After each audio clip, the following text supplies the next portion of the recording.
भाइयों को भाइयों के साथ जोड़ना, किसका जो जो नहीं कहना चाहिए वो सब होता है वहाँ। नाटक, पूरे विवाह एक नाटक ही है। सागर खोदा जाता है जिसमें गाते हैं कि कौन राम सगर खोदावा है, घाट बनावा है, केकर भरे पनिहार, दुल्हे न हुआ है, दुल्हे न हुआ।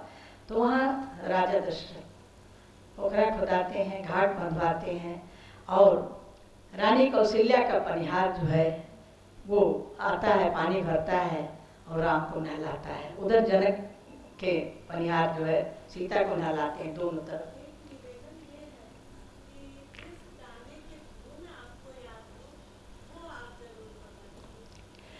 इसकी धुन है कौन राम पोखरा खनावा है, घाट बनावा है, के कर भर पनिहार राम नहवावा है।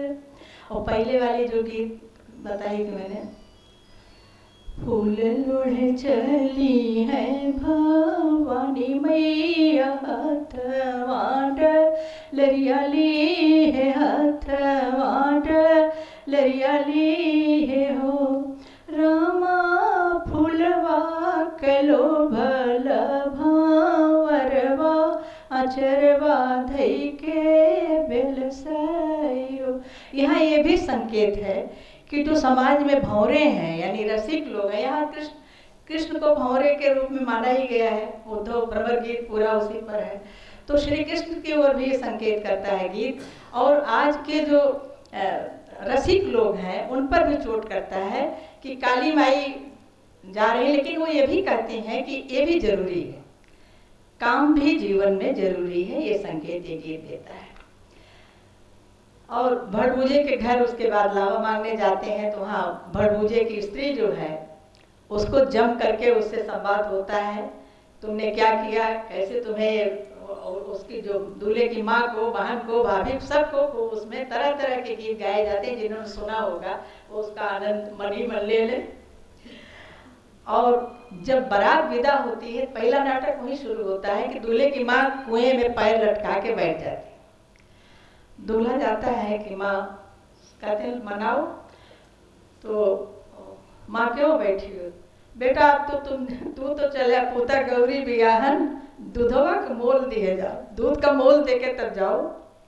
तो बेटा कहता है कि सरग तरैया मैया भले गिने चाहिए, माई के दूधन मोल, और मैं तो जा रहा हूँ तुम्हारे लिए गौरी लेने जा रहा हूँ, तो हम तो होवे मैया बाबू के सेवकवा, मोरी धना चेरिया तुहार। फिर जब थोड़ी दूर बाहर निकलती है, वो पैर निकाल लेती है, जब बैठ जाता है दूल्हा, तो पालकी वाले जो पूजा करने वाली है उसको पालकी के नीचे दबाते हैं और वो उसके नीचे परिक्रमा करती है। तो कहते हैं कि नेक दे दो तब छोड़ेंगे। तो सब लोग कहते हैं भैया दे दो तब जाएंगे। तो मन चाहा मांग लेता है, तभी जो है पालकी ऊपर ले जाता है। इसी तरह जब बारात विदा करके लौटती हैं लड़कियां, तो पहले जाके लड़कियां जल्दी जल्दी जाके दरवाजा बंद कर लेती हैं और भाभियां वो बाहर रह जाती हैं। तो उसमें बुआ वाग सब लड़कियों सभी आ जाती हैं, इधर इस पक्ष के सब, और खूब जम के वो कहती हैं खोलो दरवाजा, तो कहती हैं ये दो तब खोलेंगे ये दो, और खूब गाली गाई जाती है एक दूसरे के ऊपर। और जब पेट भर जाता है, नेक चाहे मिले या नहीं, गाने के बाद पेट भर जाता है तो दरवाज़ा खुलता है और फिर सब अंदर जाती हैं। और जब बहू लेके आता है तब भी ये होता है, बहने दरवाजा छींकती हैं।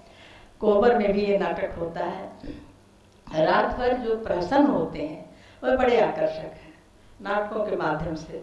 कोई दर्जी बन जाता है और इंची टेप ले करके सबके पास सभी स्त्रियों के पास जाके नाप लेता है और गीत गाते हैं कि बाबा गंगा में आए गजनपुआ, सबका नापे, मतलब इस तरह करके जो है बहुत। फिर कोई माली बन जाता है, कोई चूड़ियारी। जो श्री कृष्ण लीला में जो लीलाधर जो है रूप रचते हैं, वो सारे रूप जो है यहाँ स्त्रियाँ पुरुष बन करके यहाँ वो पुरुष बनती हैं और वो लीला सब रात भर चलती है। और एक नाटक होता है सुलाखी गुलाखी का, आज कठपुतली पर बहुत चर्चा हुई। तो वो हमारे यहाँ खपड़ेल पर जो घर में गोबर काटने वाली हमारी मजदूरें होती थीं या जो हलवाई होते थे, उनकी पत्नी 2 स्त्रियां आती थीं और पुतले, आटे के पुतले से खपड़े पर 2 पुतला बना करके उनको कौड़ी से आँख बना के, काजल लगा के और महावर लगा के सब 2 पुतले सूप में रख के लेटा दिए जाते थे, साड़ी में लपेट के। वो साड़ी उनको मिलती थी, आखत भी रहता था। तो ये दोनों एक ऊपर चढ़ जाती थी और एक नीचे संवाद करती थी। ये देखिए संवाद शैली, ये कठपुतली वाली ये परंपरा कितने रूपों में प्रचलित है। तो वो कहती थी एक ए सुलाखी, तो ऊपर बोलती कि हाँ का बुलाखी, रात कहाँ रहो, रात तुम कहाँ थे? तो बोली वहाँ दिया दिखा रहे थे। और उसमें सारे संबंध जोड़ते हुए फलाने के यहाँ, पंडित जी के यहाँ रहे, ठाकुर साहब के यहाँ रहे, हम दिया दिखा रहे थे। तो क्या हो रहा था तो वो भी बताती है। तो पूछती है तुम बचू, तुम बच गई? तो कहती है गा के वो कि हाँ बचूं, हाँ मैं बचूं, बचाई बचाई सुलखिया हौले हौले आवे।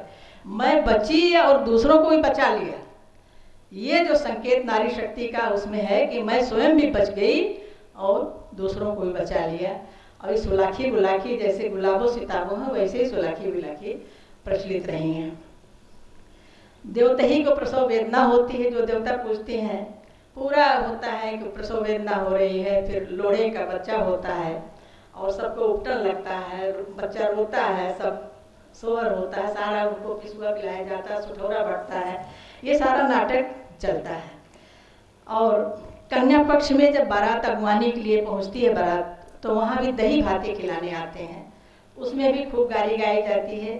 और बीरा मारने की प्रथा थी पहले, तो उसमें भी ताक ताक के जो है, और कन्या से पहले बीरा मरवाया जाता था बर के ऊपर, और उसके बाद सारी बर पक्ष की लड़कियां उन लोगों को मारती थी। तो उसमें बहुत सारे लड़के जो है पसंद भी कर लेते थे कि वो उस घर में वो लड़की देखी थी और वहाँ मेरा विवाह होगा, ऐसे प्रकरण भी आए। तो उसमें कांटे जो होते थे ना, एक धतूरे का कहीं कहीं, और पान का बीड़ा वैसे या ढाक के पत्ते बीड़ा मंगा के ताक ताक के मारती थे सब छुप छुप के। तो ये भी एक नाटक था जो बहुत पसंद करते थे लोग। और विवाह के बाद मंडप में दूल्हे से कहा जाता था ये तुम्हारा देवता है भैया, पत्थर हटा दो। तो हम लोग समझते थे मजाक है, तो यहाँ सिखा के भेजा जाता था तुम पैर से उसको जो पत्थर हटाने कहें तो पैर से हटा देना। लेकिन उसका अर्थ मैंने जब देखा, सोचा, तो हमारे गुरु जी थे, मैंने उनसे पूछा ये क्या है प्रथा, इसका कोई शास्त्रीय आधार? तो उन्होंने कहा वो पत्थर पैर से हटाने का अर्थ है कि आज से तुम्हारे रास्ते में जो भी बाधा आएगी वो मैं उसको हटा दूंगा। वो प्रण कर रहा है, वो संकल्प ले रहा है अपनी पत्नी के प्रति विश्वास जगाने के लिए। और जूता चोरी की रस्म भी अभी चल रही है, तो उसमें भी ये था कि त्याग करो और नंगे पैर, मतलब जूता जो है पवित्र स्थान में जूता न आवे, इसका भी एक होता। और जुआ खेलने का नाटक होता था, उसमें भी खूब गाली गाई जाती दूल्हे की माँ को। तो रामचंद्र जी को भी खूब कहा गया है, जब वो नाउन कहती है कि राम का निरखे नवनिया हंसे मुख मोर, काहे राम भय सांवर लक्ष्मण गोर। एक ही माँ के दोनों हैं, एक ही पिता के दोनों पुत्र हैं, एक सांवला एक माँ के व्यंग्य है। और फिर उसके बाद हमारी सीता तो गोरी हैं, राम करिया हैं, इस तरह के उनके साथ भी खूब मजाक किया जाता है। और कुंवर कलेवा के समय एक अचर धरुआ का होता है रस्म, तो दूल्हा सास का या सरहज का या बड़ी जो बड़ी बूढ़ी होती थी सबका आंचल पकड़ के बैठ जाता था, और जब तक उनको पूरा न दिया जाता था उनके नेक, तब तक नहीं, उनको सिखाया जाता है तब तक न छोड़ना। लेकिन ये आंचल पकड़ने वाला, मैं सोचती थी क्या ये केवल रस्म है, लेकिन आंचल पकड़ने का जो अभिप्राय मेरी समझ में आया कि आंचल पकड़ने का मतलब हम आपके आंचल की छाँव में, हम भी आपके घर आपके संतान हैं, आपका वात्सल्य हमें मिले, ये भाव जो उसके साथ जुड़ा हुआ है बड़ा ही ये संवेदना जगाता है। ये सारी चीज़ें अब लुप्त होती जा रही हैं। एक बाती मिलाई की रस्म होती थी। 2 बाती मिलाने का नेक उसे मिलता था। और दलन काहे मेरे यार बाती, तो ये 2 बातियों को मिलाना, 2 शरीर एक हो रहे हैं, 2 आत्माएं एक हो रही हैं, 2 कुल एक हो रहे हैं। उसी तरह धान का लावा मिलाने का था। उसमें भी खूब गाली गाई जाती थी कि मोर लोगा तोड़ लोगा एक में मिलाए दे, मोर समझी तोड़ समझे, इस तरह के नौगा नाइन का इस तरह करके हमारी लड़कों की कमी है। हमारी लड़कियों को जो है, अपनी लड़कियों को हमारे लड़कों के साथ मिला दीजिए, मर करने हो जाए वो। इस तरह के हंसी मजाक उसमें चलता था। और एक सुग्गा लूटने की रस्म होती थी। मैं थोड़ा नटोरा के बाद के, क्योंकि नाटक की बात शुरू हुई यहाँ, तो सुग्गा लूटते थे। मंडप में सुग्गा रहता था, उसको लूटते थे। उसका मतलब है कि इस घर की जो प्राण थी, जो यहाँ की चिड़िया थी, उसको हम लेके जा रहे हैं, हम लूट के ले जा रहे हैं। ये जो संवेदना, फिर भगवाने का और पान का बीड़ा बेचते थे समझी। बहुत सारी रस्में हैं जिनके पीछे कोई और मंडप को हिला दिया जाता था कि ये वो भी एक प्रतीक है। और फिर वधू प्रवेश की रस्में हैं। तो हम लोग के यहाँ जो है रोटी या बिछा कर पत्तल को उल्टा करके उसमें रोटी बिछाई जाती थी, उस पर से दुल्हन को उतार के अंदर ले जाते थे।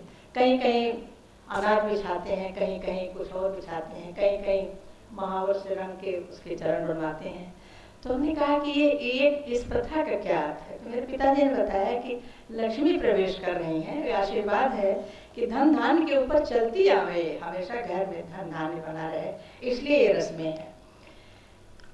और फिर गठबंधन होता था और उसमें जुआठे पर खड़े करके वर वधू को जाते समय भी नहलाते थे, अलग अलग भी, और लौट के आने के बाद बैल के जुआठे पर खड़े होकर के दोनों को साथ खड़ा किया जाता था कि आज से तुम संयुक्त रूप से, जिस तरह से कृषि प्रधान देश है, जिस तरह जुआठा 2 बैलों को जोड़ता है और कृषि कार्य करता है, उसी तरह तुम जीवन यात्रा में चलो और तुम जो है सफल बनो। ये उनके पीछे।